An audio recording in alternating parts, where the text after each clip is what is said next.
President Bola Ahmed Tinubu vows to solve problems in oil and gas industry. PDP presidential candidate Atiku Abubakar filed an appeal before the Supreme Court to nullify the victory of President Bola Ahmed Tinubu. From the foreign scene, United Nations alarm over child death in refugee camps in Sudan.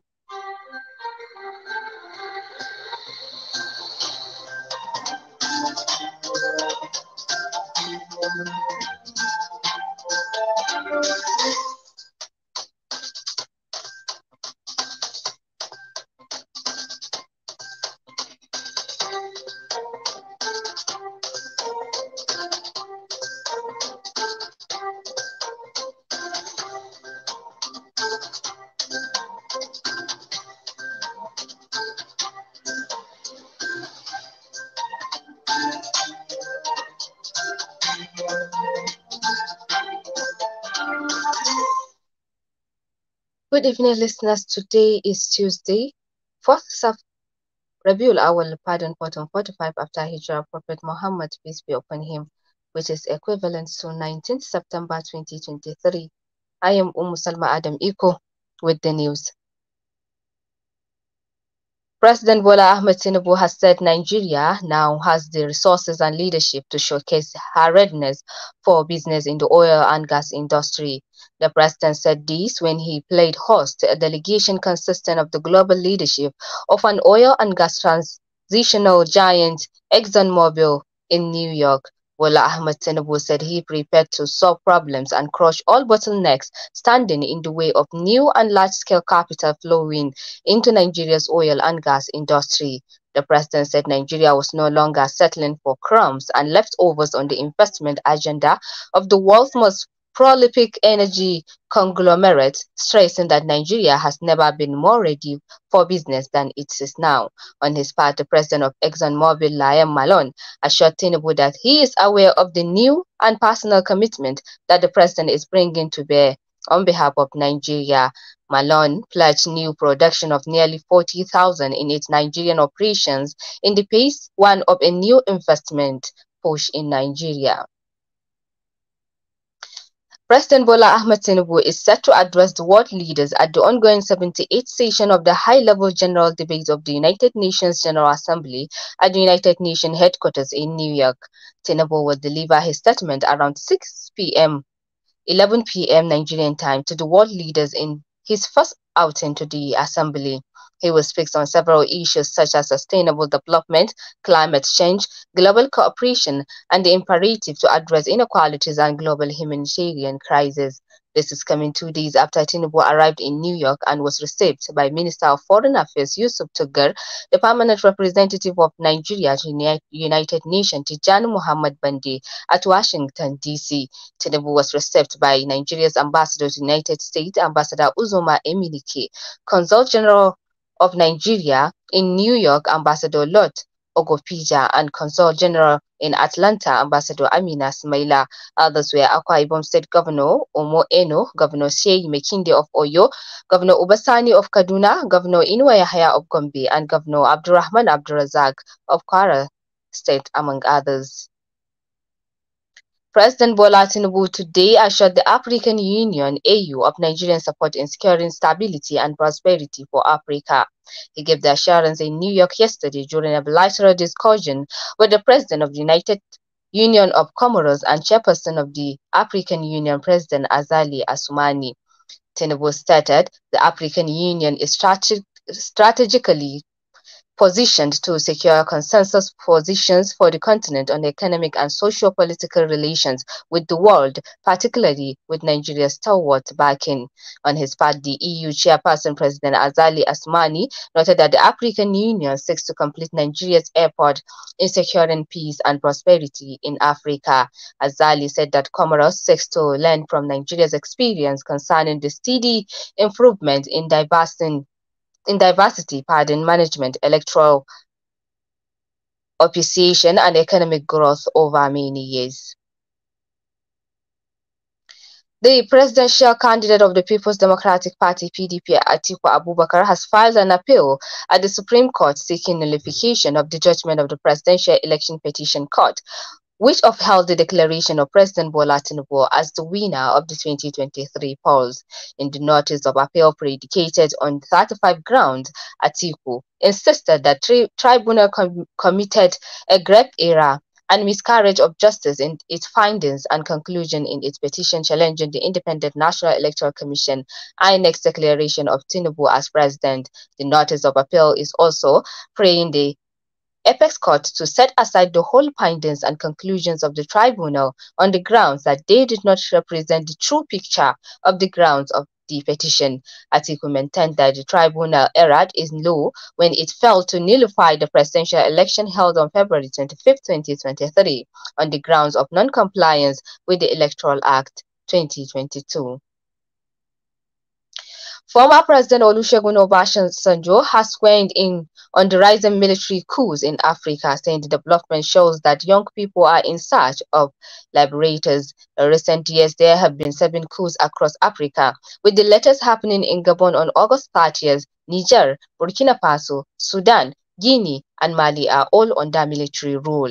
The former president said he will not support a coup considering his experience in the hands of former military dictator Late General Sani Abacha. According to Obasanjo, certain conditions have been encouraging military takeovers across the continent, while calling for the encouragement of true democratic principles with God-given attribute as a way of discouraging coups in the continent.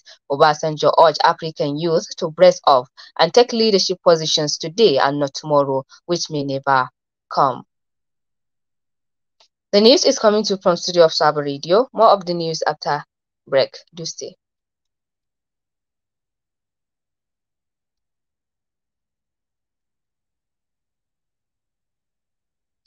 Sorry for the inconveniences. The Executive Secretary of Universal Basic Education Commission, UBEC, Dr. Hamid Boboyi, has disclosed that Nigeria needs additional 20,000 schools and 9,769 classrooms to absorb the growing number of out-of-school children.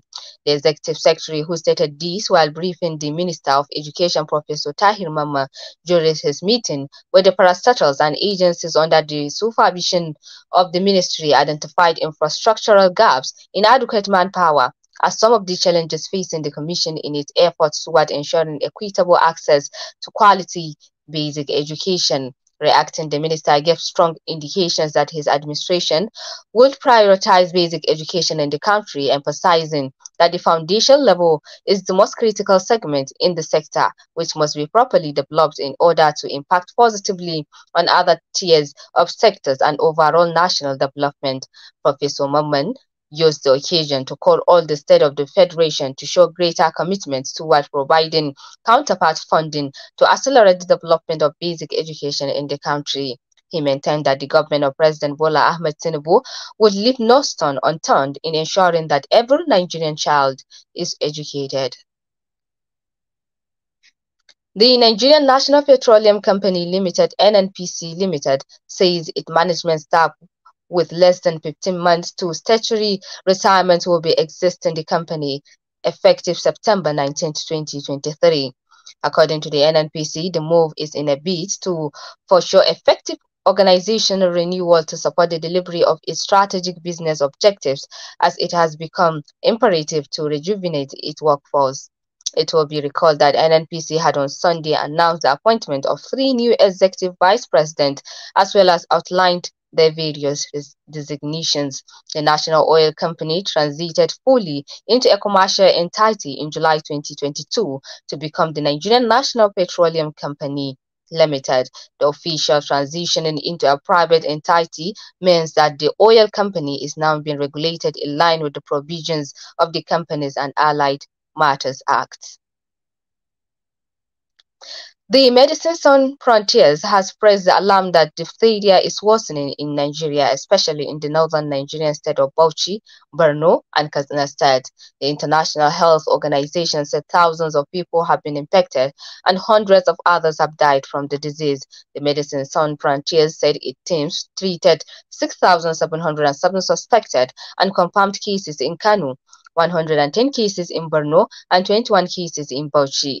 It said several other suspected cases are under surveillance across the country. However, around 4,000 suspected cases were recorded nationwide. Diphtheria is a highly contagious and potentially life-threatening bacterial disease which can present in respiratory or cutaneous forms. Its breakout was announced by Nigerian Center for Disease Control (NCDC) in January this year.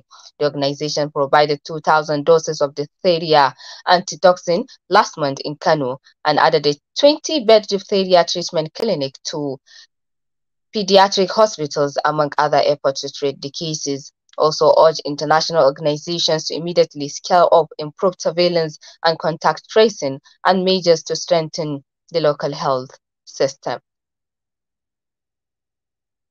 The Taraba Election Petition Tribunal sitting in Jalingo, Taraba State, overturned the victory of Nuhu Akila of the People's Democratic Party (PDP).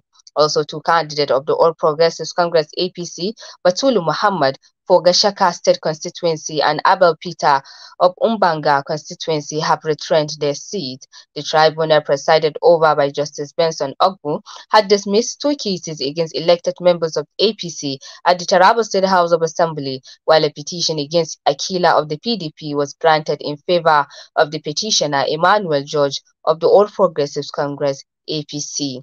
In a late-night ruling, the judge ordered that the certificate of the return be retrieved from Akila and returned to Emmanuel George of APC.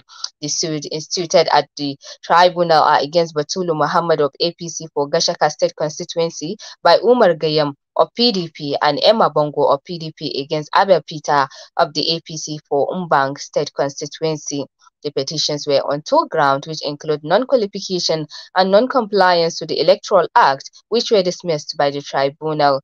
In the suit by the Muhammad Gayam of PDP, counsel to the respondent Muhammad Bashir said the petition was dismissed for lack of merit. Now to international scene. Police in Ghana have confirmed that 5 people are being charged in connection with organizing a rally last month in support of the Russian mercenary group Wagner.